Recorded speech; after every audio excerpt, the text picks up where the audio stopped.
आओ साईं। ओम श्री साईनाथाय नमः।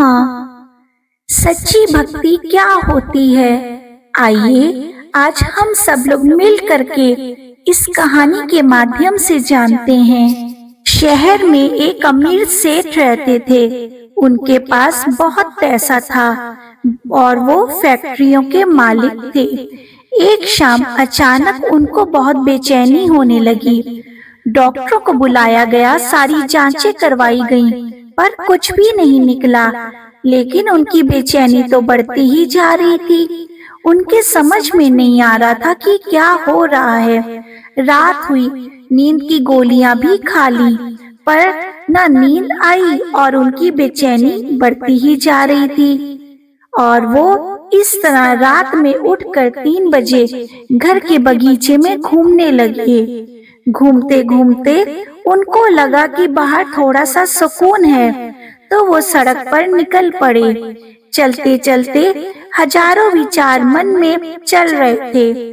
अब वो घर से बहुत दूर निकल आए थे और थकान की वजह से वो एक चबूतरे पर बैठ गए। सेठ जी को चबूतरे पर बैठ करके थोड़ी शांति मिली और वह आराम से कुछ देर चबूतरे पर ही बैठे रहे।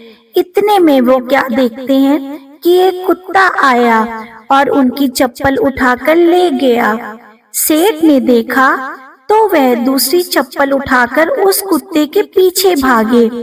कुत्ता पास ही बनी झुग्गी झोपड़ियों में घुस गया। सेठ भी उसके पीछे पीछे डॉगी के कुत्ते के पीछे पीछे जाने लगा।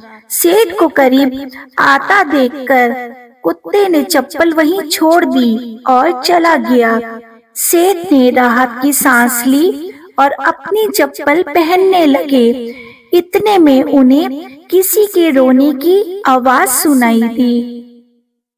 वह और करीब गए तो एक झोपड़ी में से आवाज आ रही थी। सेठ जी ने उस झोपड़ी में से फटे हुए बोरे में से झांक कर देखा तो वहाँ एक औरत फटे हाल मैली सी चादर पर बैठी हुई दीवार पर सर पटक पटक के रो रही थी और बोल रही थी, हे भगवान मेरी मदद कर। और यही कहते कहते बार बार रोती ही जा रही थी। सेठ के मन में आया कि यहाँ से चला जाऊं, कहीं कोई उसको गलत ना समझे।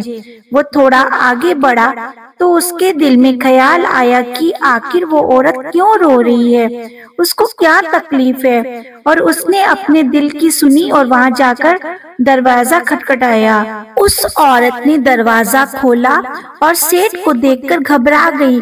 तो सेठ जी ने हाथ जोड़कर कहा, आप घबराइए मत, मुझे तो बस इतना जानना है कि आप क्यों रो रही हैं। वह औरत के आंखों में से आंसू टपकने लगे और उसने पास ही गोदरी में लिपटी हुई उसकी 7-8 साल की बच्ची की ओर इशारा किया और रोते रोते कहने लगी, मेरी बच्ची बहुत बीमार है, मेरी बच्ची के इलाज में बहुत खर्चा आएगा और मैं तो घरों में झाड़ू पोछा करके जैसे तैसे अपना पेट पालती हूँ, मैं कैसे इसका इलाज करवाऊं। सेठ ने कहा, तो किसी से मांग लो।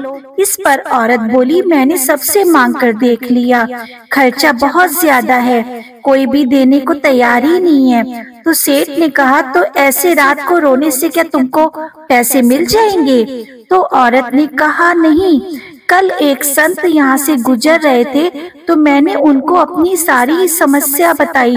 तो उन्होंने कहा कि बेटी तुम सुबह 4 बजे उठकर अपने ईश्वर से मांगो, बोरी बिछाकर बैठ जाओ और रो करके गिड़गिड़ा कर उनसे मांगो, वो सबकी सुनते हैं, तुम्हारी भी जरूर सुनेंगे। मेरे पास इसके अलावा कोई रास्ता नहीं था, इसलिए मैं अपने भगवान से मांग रही थी और जोर जोर से रोने लग गई। ये सब सुनकर सेठ का दिल पिघल गया और उसने तुरंत फोन लगाकर एम्बुलेंस बुलवाई और उस लड़की को हॉस्पिटल में एडमिट करवा दिया।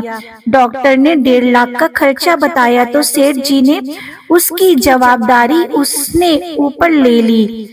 मतलब सेठ जी ने पूरा खर्चा, उसका पेमेंट डॉक्टरों को कर दिया और उस औरत को अपने यहाँ नौकरी देकर अपने बंगले के सर्वेंट क्वार्टर में ही रख दिया और उस लड़की की पढ़ाई का जिम्मा भी सेठ जी ने ही ले लिया।